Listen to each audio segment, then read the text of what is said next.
Welcome to the Candle Business Coach podcast. I'm your host, Kirsty Allen, and I am the Candle Business Coach.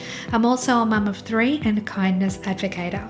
This podcast is all about making and selling candles, business development, and mindset, delivered to you with advice, inspiration, and motivation in a new episode every Friday. This episode is brought to you by the membership for candle makers, the Candle Makers Collective. Becoming a member gives you access to fortnightly online group Q&A coaching sessions to support you, monthly online workshops and trainings to help you grow your business, plus frequent expert guest speakers to inspire and teach you. You'll also have access to an ever-growing resource library with templates, guides, planners, and ebooks. But my favorite aspect of the membership is our exclusive Facebook group for accountability, connection, and support. So if you're looking to take your candle business to the next level and learn more about the membership for candle makers, click the link in the show notes for the Candle Makers Collective.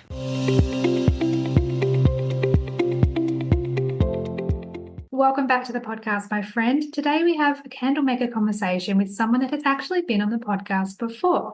I would love to reintroduce Michelle from Within the Chaos Candle Co. And for those of you playing along, if you go back to episode number 3, which was released on the 4th of November 2022, you can hear our first podcast together. But I would love to reintroduce you, Michelle, and would you like to give us a little bit of background for those that might not have heard your story from the first episode? Absolutely. Thank you so much for having me back. Wasn't sure that was going to happen. That's great. I can't believe it's been that long. That's crazy. So my name's Michelle. I have a small candle business in addition to having 3 children under 6 and also a job as a lecturer in nursing. So candles for about 12 years now have been my escape and my creative outlet. And I think it was 3.5 years ago, I decided to take the plunge and start sort of looking into the business side of things. And from there, I created my brand Within the Chaos Candle Co. It's so nice to think that your journey has continued since we last spoke. Some of the candle makers that I come into contact with are very passionate and excited, and they're full of anticipation of what their journey is going to be. But you're a little bit further down the track than the new candle makers. So your perspective is a little bit more refined, which I think is really interesting because you've got that experience behind you.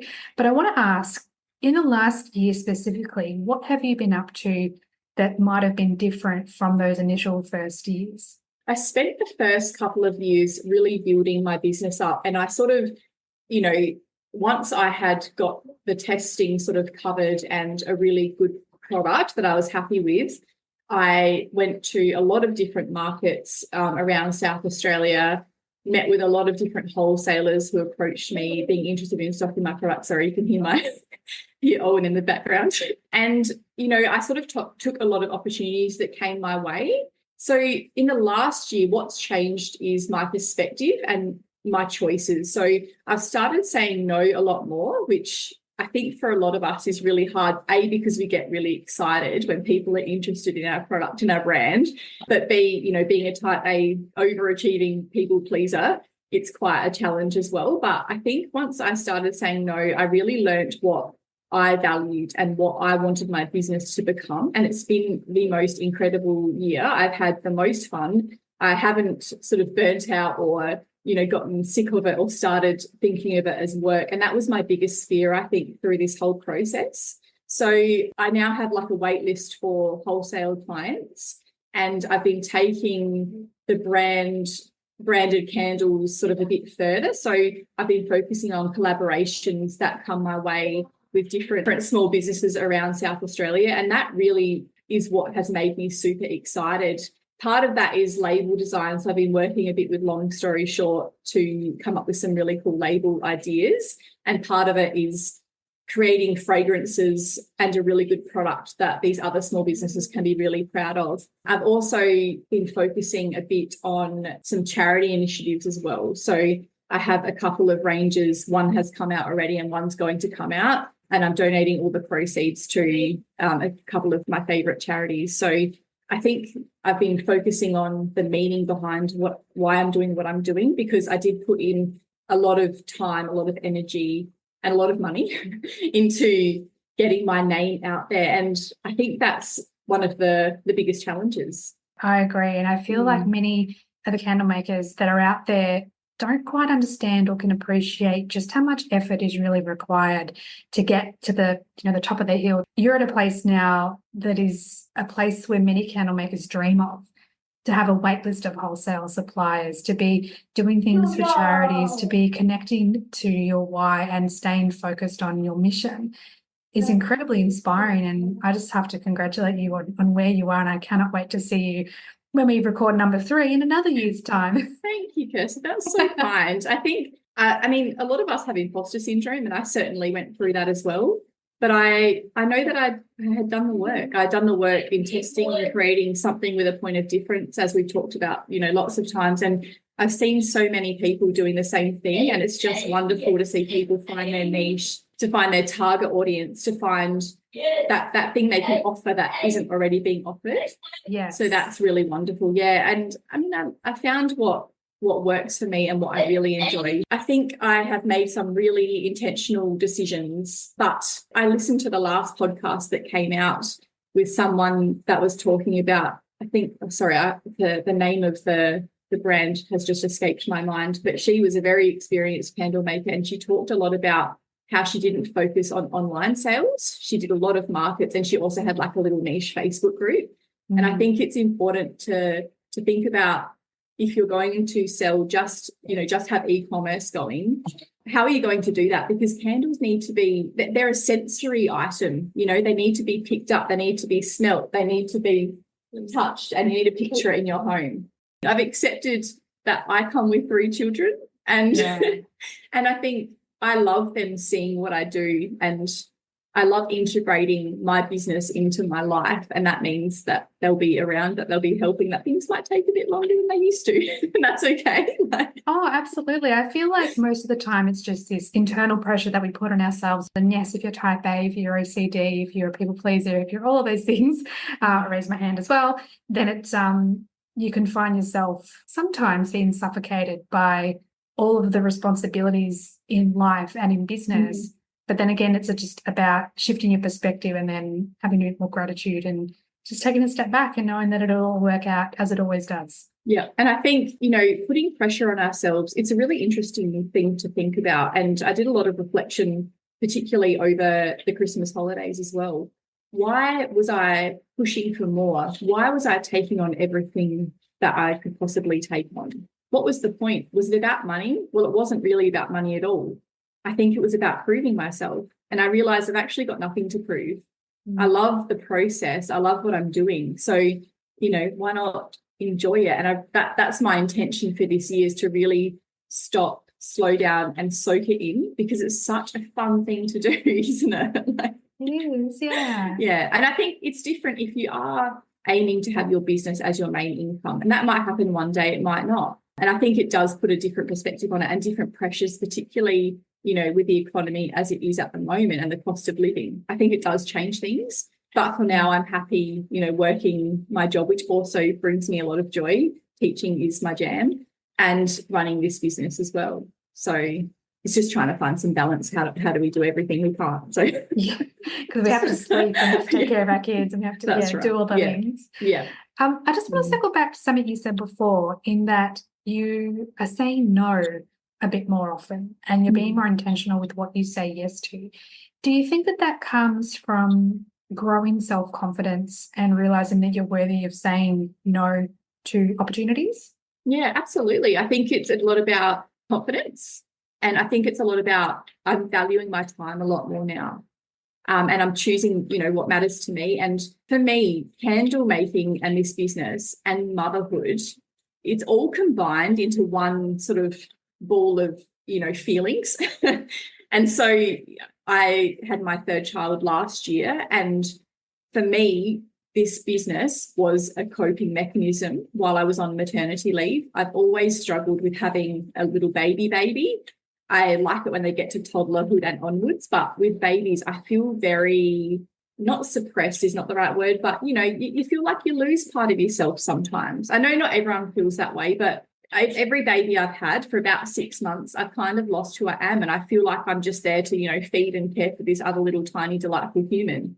So for me, having an outlet, having an escape, having something to shift my focus so that I didn't feel, sad or anxious, that was really healthy for me. But now that I'm coming out of that newborn bubble, saying no and choosing what brings me joy has been super important.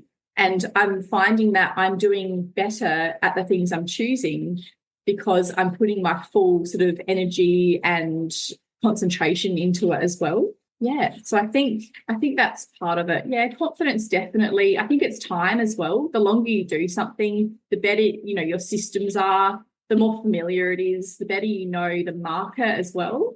And the more well-known you become, if you keep showing up, it's going to happen, I think. Yeah. Do you feel like you still get imposter syndrome sometimes? No. Amazing. Mostly because I'm too tired.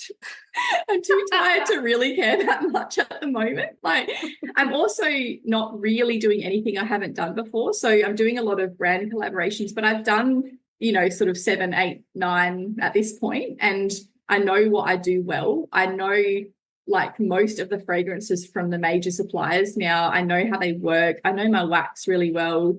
Like I've, been making candles for sort of, 12 or 13 years at this point. Oh, actually, no, I have been running candle classes lately more and more, and a lot of corporate events. And I do still get a bit nervous going into that type of situation, mostly because I want everyone to have the best experience they can. And I want them to feel like they're spending their money in the right place, if that makes sense. Yeah. So I do get a bit nervous going into it, thinking, oh, I hope everyone just has a great time. And I hope everyone enjoys it. But, that's all I can do is show up and do my best and do what I do well.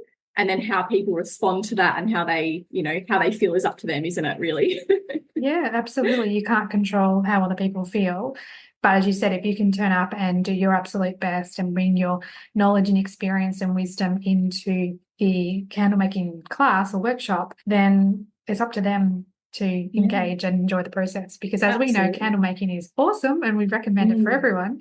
But not everyone is obviously going to be wanting to go down this path. But the fact that you're encouraging other people to try something new, to do something that maybe is totally outside of their comfort zone, and then they get this beautiful candle at the end, and every time they burn that candle, they can think back and go, wow, I made that. And there's such a sense of pride and accomplishment, and you're helping to nurture that, which I think is amazing. And I love, the fragrance selection at the start. I loved sort of turning it into like a mindfulness sort of 15, 20 minutes, because we don't often get that chance to stop and to really sort of, close our eyes and immerse ourselves in fragrance. And we know that from the research, that can be really beneficial to someone's mental health.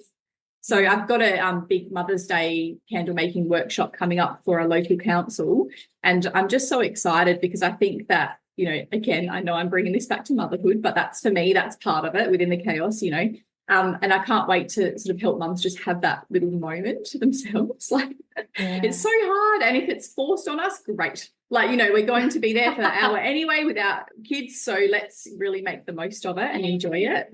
And that might be something that they, can take with them as well, just doing some deep breathing or, because we do forget. We need those reminders, I think. Yeah. But, I mean, that being said, I want everyone to know that no one knows everything about candle making. There are so many variables. There is no way someone can be an absolute expert in every area. And I often say this, I get so many messages from people asking for technical help. And I respond to as many as I can, but I can't respond to them all. I just don't have the time. But when someone says, I'm having this problem, what do you think? For me, it's like, okay, here's what I would do to troubleshoot this problem. And it's a list. First this, then this, then this, then this. There's no, one solution to that either.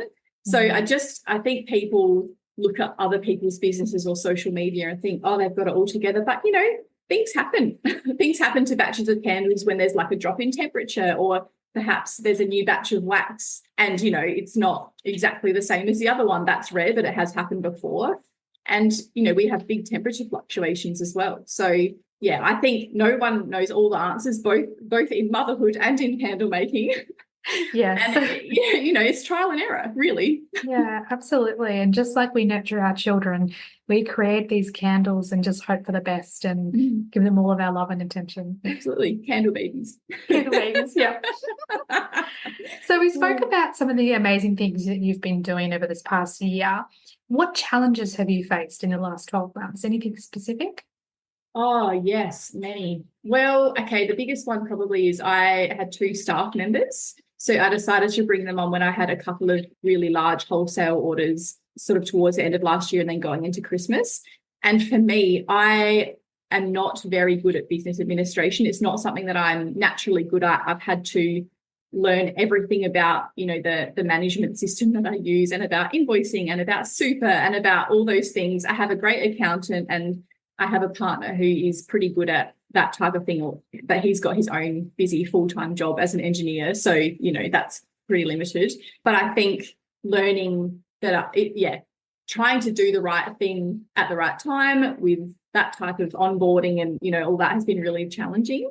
And also, just managing staff. I manage staff in my day job, but it's just a completely different thing because you care so much about your business. Like, it's not that I don't care about my job, but it's your baby. So that was a whole new ball game for me. And luckily it worked out really well, but it was quite like mentally fatiguing. And I found that I had to have like a couple of blocks of time off as well to recharge in between those big jobs. But yeah, that was definitely a challenge. Mostly it's time management, there's never enough hours to do everything the way you want to. Yeah. Yes, and I think that goes for all of us, whether you're just starting your business or whether you're a bit more experienced and down the road. It's very much about prioritizing, being organized, and that doesn't come naturally to everyone. So if that's something that you need to personally grow with, that's going to be a challenge in itself. Absolutely. There's a mental side of it. Oh, absolutely. And like, I'm quite organized, but this was like a whole nother level. And I think scaling a handmade, when you're making something in your business, it's really tough. It's really tough to know what the next step is. Do I hire someone to manage socials? Do I hire staff to help with production? What do I do when I've got some opportunities that I want to take, but I'm only one person? So I think knowing that, I think I sent you a message about that as well when things started to really ramp up for me in the wholesale side of things. Yeah. So I think it's really hard to know who to go to for advice. Yeah, what to do. I did try and outsource socials for a while, but I found that by doing that, my own voice was lost and I wasn't happy with the way that was going. So I did a month trial and I just wasn't feeling the right way about that. But in saying that, I have also stopped sort of posting to the algorithm as well. So I was trying to post, at least once a day with a variety of media. So, videos, stories, pictures, all that stuff. And I have now gone back to posting things that I think will bring people value and to show the work that I've been doing. I personally find social media really exhausting. I know that some people absolutely love it. I love photography. I love product photos, but the social media side of things, I just find it I just get sensory overload, to be honest. So by making that intentional decision this year as well, I'm feeling a lot more in control and relaxed. And enjoying it more too. Yeah. And that's the key, is to enjoy the process, not just the actual candle making, but all the different aspects of business, particularly when it comes to social media, because we can get this expectation of having to do whatever the algorithm says, and then the algorithm changes, and then we have to adjust our schedule and how we do things. But really, when you pare it back and you think, no, actually, I want to do this for me, I want to add value to my followers and my potential customers, and then you just let it all go in a way. Like you just relax, you just let the weight come off your shoulders so that you can actually just enjoy it again. Yeah, I think the number of followers, well, sometimes it adds value, it doesn't really translate to sales all the time, So I think we need to not get too hung up on that. I mean, it's just hard with social media because we could just start comparing ourselves to others. And you think, oh, they're doing that, I should be doing that. And before you know it, you've got this whole long list of things that you should be doing. But you need to stop and think, what do I want to be doing, Yeah. So I think you've got to be very clear about your aim. And if your aim is to earn an income, that's fine. And that's one pathway you can take. And there are ways to get there. And if your aim is to create awareness about something or donate to charity or have an escape and be creative, then there are other ways to get there too. So I think you just need to really hone down on why are you doing what you're doing. Yes, 100%. And as I've mentioned many times in the podcast and in my Facebook group and all the places, I'm a huge fan of journaling and getting your thoughts out on paper just to let fresh thoughts in, but also just to get that clarity on why are you doing what you're doing? Actually work out what's motivating you the most and then act in alignment with that so that when opportunities come up or distractions arise, you know whether it's actually going to add value to your journey and make you happy overall. Yeah. How often do you journal? I'd like to say every night, but it's not. Yeah. I do it more sporadically, but more when I feel the need. So it might be once or twice a week, but that can still vary as well. Yeah. And does that remind you of your why again? Like when you're sort of your thoughts are drifting or when you Yeah, sometimes it does. I think sometimes it's just a way to calm my mind as well. If I'm feeling anxious or feeling overwhelmed, it makes me feel like I'm actually being productive, but for my own sanity rather than progressing something in the business. It's actually just progressing me personally. And I feel like that is so underrated, but it always makes me feel better after I've gotten the thoughts out on paper. I'm a big list maker, but it turns into sort of journaling, but in dot point form. Like I find that easier. Whereas if I look at a blank page, I've got to write a whole page or whatever, I just kind of get a bit tired thinking about it. Yeah, that's fair enough.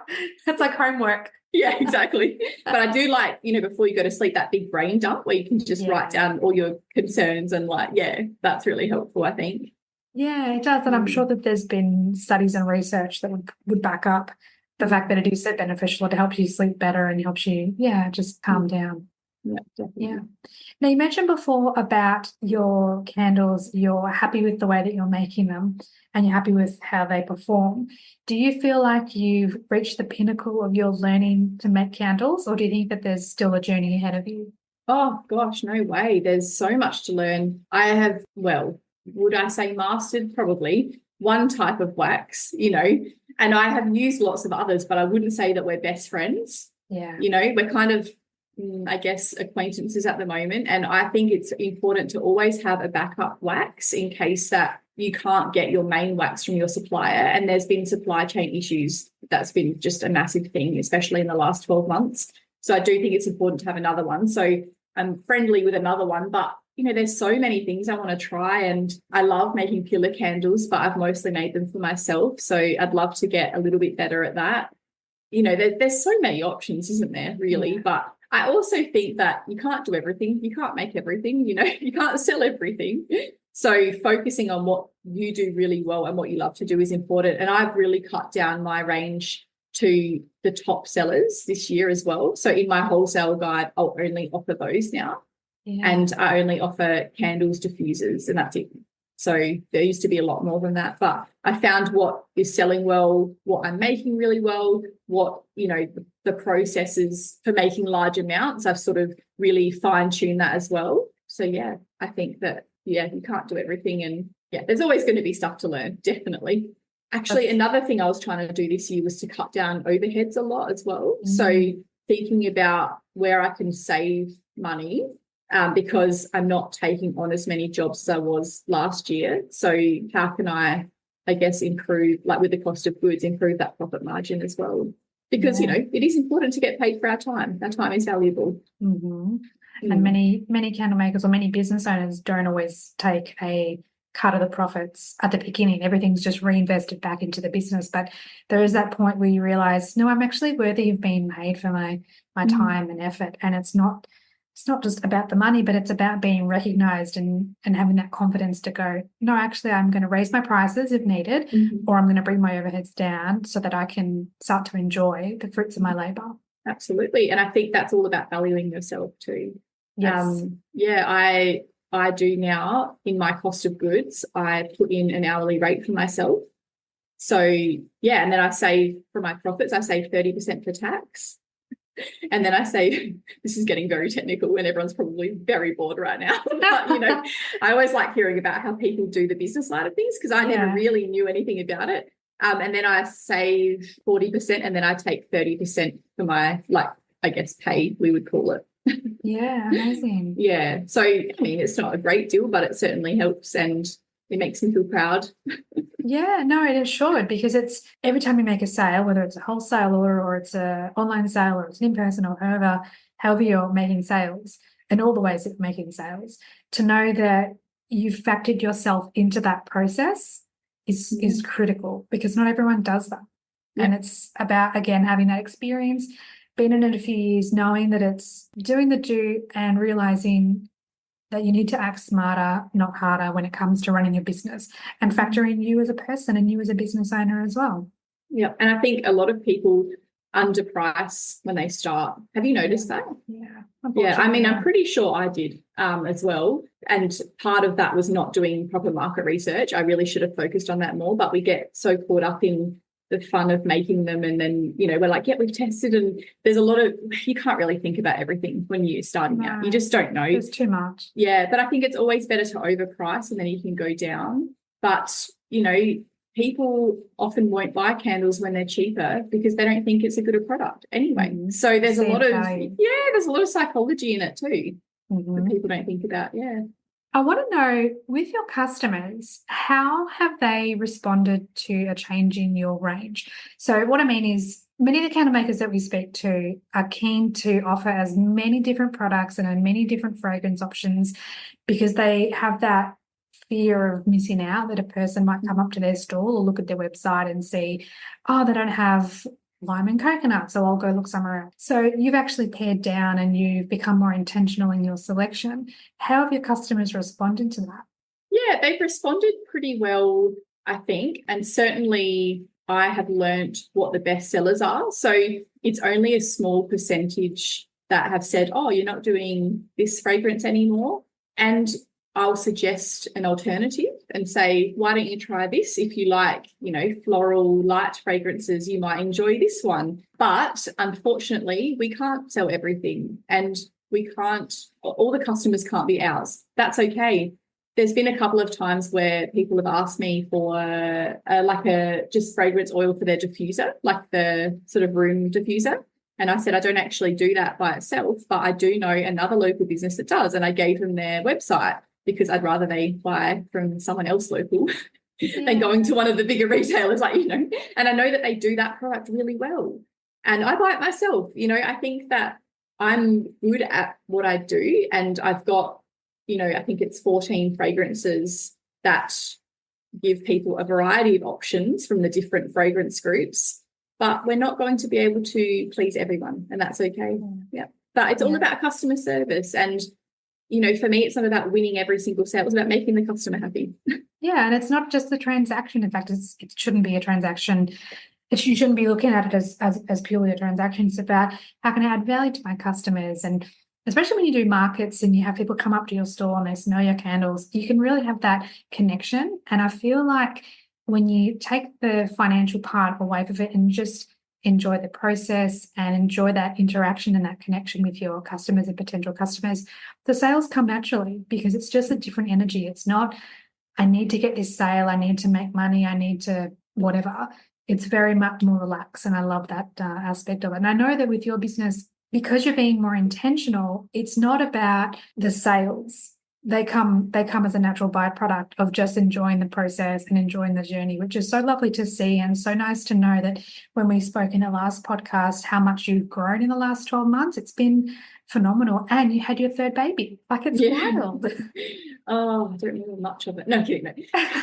It's a bit of a blur. Yeah, wouldn't mind a bit more sleep, but that'll come in time. Yeah, I do think you're right. People respond really well when they can sense that you're genuine. And for me, that's the hardest part of business, is getting that intention out there, because I am genuine and I really want to help other candle makers, and I really want to, you know, the customers to be happy. So I do think, though, I have a lot of repeat business because of that way. And I have a lot of beautiful customers who aren't necessarily the best at using the internet, for example, and they'll call me and I'll take their, you know, card payment with my Square reader over the phone and that type of thing.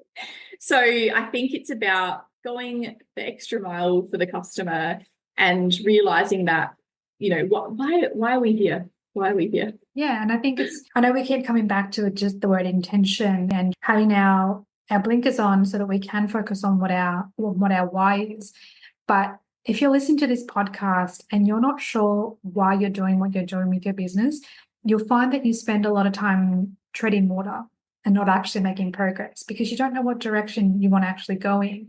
So whether that's wholesale or markets or online or however you want to run your business, if you don't know what lights you up, if you don't know what you want in 3 months, 6 months, 12 months, 5 years, whatever the time frame, you won't have as much clarity and you won't actually be able to make progress, which is not a nice space to be in.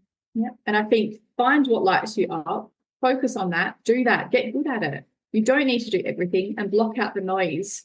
It reminded me when you were speaking just then about why do we try and do everything we can do? I think a lot of it, I think we've actually spoken about this before, a lot of it comes down to jealousy and being jealous of what other people are doing. And we need to pay attention to what we're jealous of because it just means that we want to do that and we like that. We think that's amazing. And I see a lot of amazing people at social media. I'm assuming you follow White Rabbit Candle. Yeah, she's amazing at social media. And I look at that and I think that is so cool. And I feel jealous because that is not my style, but that's amazing for her. I think that's great. And there are lots of other people who have some really amazing ideas, some designs of candles that, you know, I would never think of. And that's their beautiful creative brains coming up with that. I just think that's incredible. But we need to pay attention to what we're feeling jealous of. I think we need to lean into it. And I often will compliment someone and say, oh, I'm so jealous. That is amazing, because that's how we really lean into those feelings and move past them and through them. I think that's so important. And we often feel jealousy and we shy away from that. But why are we doing that? There's nothing wrong with that, you know? It unlocks a part of us and allows us to realize, oh, as you said, I want that too. I want that for my life. I want that for my journey. So by leaning into it and actually figuring out how you can do your own creative spin on it rather than, you know, we don't advocate copying. We want to do our own thing and be unique in that way. But become curious about why you're feeling that way. And as you say, lean into it and really, just enjoy that process of figuring out who you are, what lights you up, and what's important to you. Absolutely, yeah. A lot of it is about, you know, humility and putting your ego aside. And we learn a lot about ourselves on this type of business journey as well, don't we? I think that's part of the attraction. Yes, yeah. It's the sidecar to running a business, but without it, the wheels would just fall off. Yeah, absolutely. Yeah. Have you noticed any trends in the candle making worlds over the last year? Trends. Do you think pillar candles are making a resurgence? Not really, no. I think they were massive about probably 4 or 5 years ago. I think they're still popular in terms of like the minimalist ivory look in homewares, but I don't know if there's the market for the novelty ones that there used to be. In saying that, I think there's always going to be a niche audience that will buy your candles. And I see some amazing things. There's someone who's got like a horror range and all the candles are named after, like, you know, scary things. And it's just wonderful. There's someone who has like a book collection as well, which is great. So I think that if you find your niche and you make your candles for them, you can sort of come up with anything. That's the beauty of candles, is there's already a built-in market. People are always going to buy them and want them and need them and be sort of attracted to them as well. Yes. So yeah. But no, with trends, I mean, there's more color coming back as well. I think the more sort of, I hate saying natural because what does that even mean?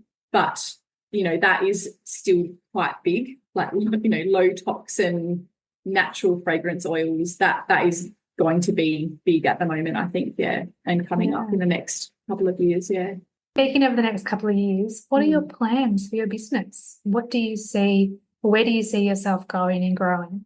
I don't have any long-term plans. I was actually thinking about closing my business at the start of the year, and that's why I took like about a month off over the holidays to really think about what I wanted.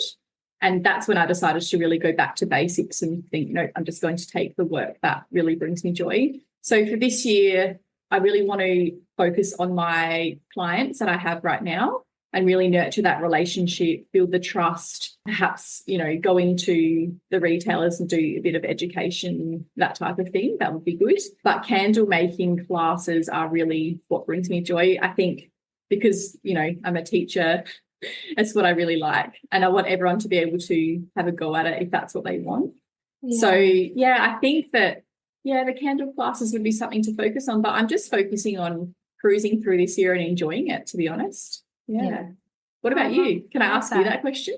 Yeah, of course. So, oh gosh, I don't think I've mentioned it, or maybe I teased it in one of my previous solo episodes, but I'm actually going back into the product business realm with a new business idea that I'm exploring. So it's still under wraps for now, but that's going to be a huge part of 2024, which will then help the Candle Business Coach business grow as well. So if I wasn't busy before, I'm going to be very busy in the next couple of months. So it's under the same business umbrella, but it's just a new offering, No, it's totally different. So it's got its own business name, it's been registered, it's got its own all the social medias and everything is all done up. It's just I haven't quite worked out how I want to weave the two together in a authentic, genuine way. I'm still kind of figuring that out, whether I'm going to run them separately or intertwine them, but it's going to keep me busy for the rest of this year, so and into the future. But in terms of the Candle Business Coach and the podcast, to be honest, and this is the first time I'm sharing this on the podcast or anywhere, I don't know how much longer the podcast will be going for, only because I feel like I'm running out of ideas. I feel like I've spoken about so many different topics. The only thing that's really keeping me going is having beautiful guests such as yourself and being able to have these amazing conversations and share those with the world. So whether the podcast might take a bit of a pivot and just be guest episodes, that's an option, or it might be, once a month rather than once a fortnight that I come on and do a solo episode. Haven't quite worked out how I want to do it, but change is coming. So exciting. We'll yeah. Oh, that's really cool. But I do hope that you keep going with the podcast because I love listening to them. And I think you'll have a lot of people that will be very sad, but maybe you can share it with someone. Maybe someone will want to come on. Oh, that's brought up a lot of feelings. Like, I don't know if I could do that, but it's my baby. How could I share my baby with the world? You should maybe co-host with someone, or Yeah, that's a good point. Have your weekly candle chat about what have you done this week in your business, Now, before we push record, we were chatting about what we wanted tonight's episode to be about. And Michelle, you'd mentioned that you had a couple of questions from people through your social media that wanted to have those questions answered. So do you want to share what the questions are and we can talk through them?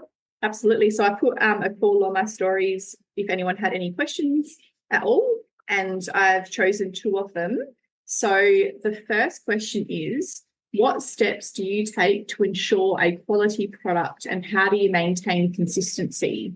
Would you like to have a go first and then I'll add? Or I feel like you've already got a really good answer. So if you want to go first, because we spoke a little bit just before you record. So, and I loved how you phrased it. So if you're happy to answer it, then I'll add my little bits. Well, I hope that it made sense because I'm pretty sleep deprived. So this could be a bit of a just blathering on. But anyway, so for me in my personal process is, there's a lot of different ways you can approach it, but the main way is to create something that you can repeat. So this needs to involve, measuring temperatures, measuring the different parts, the different variables of candle making and recording them so that you can repeat them again. So often people make a standard operating procedure where they write down all the steps to create the product that they're creating. And that is what I do. So I've got, a set room temperature. So what's your ambient room temperature that your candles work best in and cure best in? And then what, temperature do you heat the wax to? What temperature do you add fragrance oil at? What temperature do you pour at? How do you secure your wick? So there's all these different steps. And as everyone knows that makes candles, there are probably close to 100 variables I could, come up with. Some of them can create a big difference in the way you make candles and some of them don't matter. And that's what you learn as you sort of go along. But for me, it's making sure that you've got a standard way of doing it and making sure that's recorded. And the next part is testing, of course. So we all know about testing when we develop a product, but not a lot of people that I've spoken to know about how to test as you go on. So for me, that's batch testing. And that means when I'm making large wholesale orders, which is what I do most of the time, because that's where most of my business is focused at the moment, I'll test a candle from each batch and burn it and make sure that it's performing the same way as previous batches before I actually can move on with that order. For some people, they're not making these batches of hundreds of candles. So that means I would probably go, okay, every 20th candle I make, I'm going to test one. Or every new batch of wax that I get, I'm going to test one. So whatever the biggest variable is for you, it doesn't have to be number 20. You need to make that decision. But I would be regularly batch testing. Yeah, so that's probably my answer to that. Yeah, no, I love that. I think it's really important to know that the testing doesn't end just because you've quote unquote mastered the process. There are, as we said, so many different variables that we cannot control that can impact how a candle will perform, whether we've made one, whether we've made 100, whether we're making hundreds and hundreds of candles.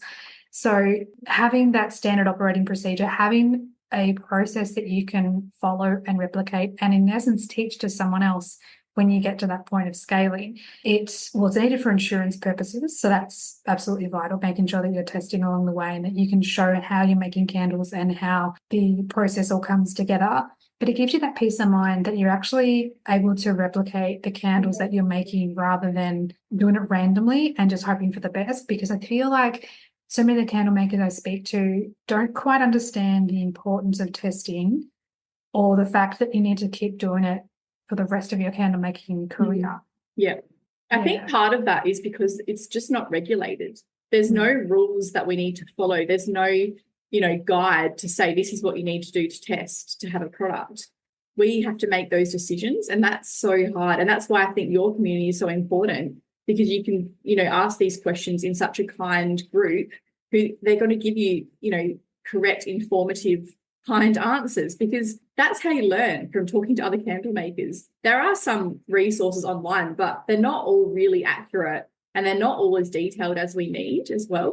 But I think, you need to ask yourself, what are you doing to make sure that you've got a product when you sell it, you can say, I am as sure as I can be that this candle will perform well and it will perform safely. Well, safely comes first, obviously. And I think that, that looks different for everyone, but that's part of our responsibility at the end of the day. It's also important to record the way that your ongoing testing is happening for insurance purposes too. Yeah, so I've got a logbook where I do my batch testing and then all my initial testing is recorded in there also. And, there are variables that we can't control, and that's okay. We're making handmade candles. It's going to happen, There's massive drops in temperature all the time. Which means that, we might be pouring in a colder room than normal or a warmer room than normal. There's, if people are using like recycled glass, for example, there might be differences in, the width of the vessel, for example. Like there's so many different ways that our candle making can change, and that's okay. But you need to sort of have the thought process of, okay, is my conscience happy? Am I making sure that this is a good product? And then the second question that you have? Yes, so the second question is, what resources are out there for learning about fragrance groups? I want to expand my knowledge and understand fragrances more. Where can I start? It's a really good question. I love fragrances. It's probably my favourite part of it all. Oh, well then take the stage, Michelle. Oh, no, you go. You go first for this one. No, I was going to say Google is amazing when it comes to, say it half sarcastically. There are different places that you can find your information, but you need to make sure that wherever you're looking, it's coming from a reputable source. So rather than just looking at the first website on Google, you actually need to be mindful of the information that you're consuming. And I feel like when it comes to fragrances, there are set groups, or at least that there's groups of fragrances that are commonly put together. So once you know what the basics are, then you can go into your flash points and your different percentage and fragrance loading if you're wanting to blend them. There's a variety of different ways to go about it, but I'd love to hear what your thoughts are, Michelle. Yeah, no, that's a good point. And I think starting with, so where are you buying your fragrance oils from? And the website description should have, the fragrance group on there. So is it floral? Is it fresh? Is it fruity, for example? And then it should have the fragrance notes. And most of the fragrance oils that we're using our blends already. So it should have a list of those in there. In saying that, it's like wine tasting. Everyone's got to pick up different things. Everyone's nose is a bit different. But I love fragrances and I really like perfumes. And I really want to make perfumes one day just for fun, maybe. But I have done a fragrance class before, and there are lots you can do online where they send you a sample pack of fragrances and a fragrance wheel. And then you sort of, turn up to the Zoom class and you go through them and, you share what you're smelling. You learn about how they're made. You learn about the different notes and, how to pick up like the top notes, mid notes, base notes. And then you can sort of start to develop your understanding of that a bit. So I think that's really good. There's also sometimes they can be quite expensive, that type of class, and it's not always accessible, but there are free YouTube fragrance classes as well. I've seen quite a few online from reputable fragrance companies. They want to teach you about them. They really want you to know about them so that, probably so you buy fragrances as well. But that's a really good way to do it too. So, Michelle, we've come to that part of the podcast where I ask all my guests 3 questions relating to candles. Now, we've already done this because we've gone through the first episode together, but for anyone that's gone back and listened to the first one, let's ask the questions again to see if your responses have changed. So, number 1, what is your favourite current candle fragrance? I don't think that's changed, and that's a Jo Malone fragrance. I know, it's my favourite perfume and my favourite candle fragrance. So obviously not from my range, but it's called Pomegranate Noir. It's a beautiful, rich, almost fruity, but it's got musky notes to it as well. It's just heaven. So expensive. I've still got the same candle that I bought, I think it was about 5 years ago, and I kind of light it like when I just need something really special, probably every few months. And then I'm like, oh, no, I must blow it out. I can't use it all up. It's just ridiculous. But it's just beautiful. And from my range, at the moment, I think Fluorio is my favorite, which is the blue sage and sea salt fragrance. And I know that that's been super popular because of the warm weather. It's really fresh and herby and reminds me of, walking along the coast in South Australia. It's just heaven. I love it. Yeah, reminds me of my childhood, which is why I made it in the first place. Oh, beautiful. Yeah. Question number 2, what do you love about candles? I love everything about candles. We're all a bit crazy, aren't we? Crazy candle people. Yeah. It's I true. it really is. They're just so comforting and homey, but I like the flame. I like the way they make my house smell like I've, got my act together, which I definitely don't. And I love labels as well at the moment. I'm really into, I've got a range that I've just released of poetry candles, and the proceeds are going to Panda for perinatal mental health. And they're poems about motherhood, and they're just like, it makes me so happy to look at them when one's lit. It's glowing. It's got these beautiful words of affirmation to say you're doing a great job. And I just love it. So yes, probably at the moment it's all of the things. All of the things. That's fair. I'm definitely in the same camp. Yeah. And the last question is, if you can narrow it down to one piece of advice for new candle makers. Don't be afraid to ask questions and to connect to other candle makers. Yeah, I think we all need to band together, particularly in this really tough economic climate. And I think if we can support each other, then we'll all be able to keep going together. Just share your struggles, share your wins. People will be in your corner. Yeah, I think we all need to be really kind to each other, particularly at the moment. Yeah, that's beautiful. Well, Michelle, we've done it. We've done another podcast episode together. Can you believe it? For the listeners that would like to get in touch with you to say great effort, great job for episode number 2, or that have any questions or would like to purchase candles from you, where can we find you online? So Instagram is at Within the Chaos Candle Co. And then I've got my website as well. The link's on Instagram. Perfect. All right. Well, thank you so much, Michelle, for being part of tonight's podcast. Thank you for having me. It's amazing. Thank you, my friend, for listening to this episode. Check out the show notes for all the links mentioned throughout the conversation, and please subscribe to the podcast so you don't miss any future episodes. And if you're feeling inspired, I would love it if you would write a review for the podcast and give a 5-star rating. Thank you so much and have a beautiful day.